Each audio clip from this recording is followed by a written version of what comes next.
হাই friend, অহাকালি শ্ৰীমন্ত শংকৰদেৱৰ তিৰুভাৱ তিথি। সেই উপলক্ষে আজি মই আমাৰ গাঁৱৰ নামঘৰৰ বাকৰিত ৰখি আছোঁ। এয়া মোৰ 8 নং লাওকৰি সত্ৰ। এই সত্ৰখনতে অহাকালিলৈ আমাৰ কিছু অনুষ্ঠান হ'ব। আপোনালোকক সেইকাৰণে আজিৰ দিনটোতে মই দেখুৱাবলৈ চেষ্টা কৰিছোঁ। বহুত বছৰৰ মূৰত আমাৰ নতুৱা নাচৰ আখৰা চলিছে, গতিকে আমি কালিলৈ নতুৱা নাচৰ সম্পূৰ্ণখিনি দেখা পাম। আজি আপোনালোকক আখৰাখিনি দেখাবৰ কাৰণে মই আজি ইয়াত আহিছোঁ। আৰু আপোনালোকে চাওক, ভক্তগণ চব আহিছে আৰু অকণমানি গৰখীয়াবিলাকো আহি পাইছেহি।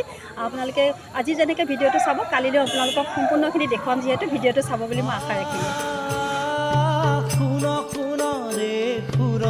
তেওঁলোকে আজি ক'ব কালিলৈ অনুষ্ঠান কি হয়।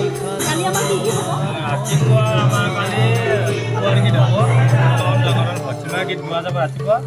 তাৰপিছত চাকি বন্তি জ্বলাই শৰাই আৰম্ভ কৰা হ'ব। তাৰপিছতে আইসকলে 8 বজাতে আইসকলে নাম প্ৰসংগ আৰম্ভ কৰিব। ঠিক 9:30 বজালৈ গাব আইসকলে। তাৰপিছতে বাপুসকলে নাম আৰম্ভ কৰিব। ঠিক 12টা 12:30 বাপুসকলে নাম আৰম্ভ কৰিব। তাৰপিছত আজি আমাৰ 12 বছৰৰ মূৰত এই নতুন ভোজন বিহাৰটো আমি সেৱাৰ গীত আমি আৰম্ভ কৰিম। বহুত দিন 12 বছৰৰ মূৰত আমাৰ এটা খুব ভাল লাগিছে, ভাল লাগে। আৰু ল'ৰা ছোৱালীবিলাকে শিকাটো নতুনকৈ শিকাইছোঁ আমি। তাৰমানে আমাৰ গাঁৱৰে ল'ৰা ছোৱালী দাদাহঁত আছে, তেওঁলোকে শিকাই আছে, এতিয়াও শিকাই আছে। বহুত জেগাততো এইবোৰ বস্তু নাই, বহুত বছৰ নায়েই। এইটো 12 বছৰ মূৰত হৈছে। এখন গাঁৱত আছে, ক'ৰবাত আমি যিখিনি আৰু আখৰাটো আজি চলিবই ন। আজি আমি আখৰাখিনি দেখাই লওঁ, কালি সম্পূৰ্ণ দেখুৱাম। ঠিক আছে, ঠিকে আছে। গোটেই ব্লগটোত আপোনাৰ ৰাইজে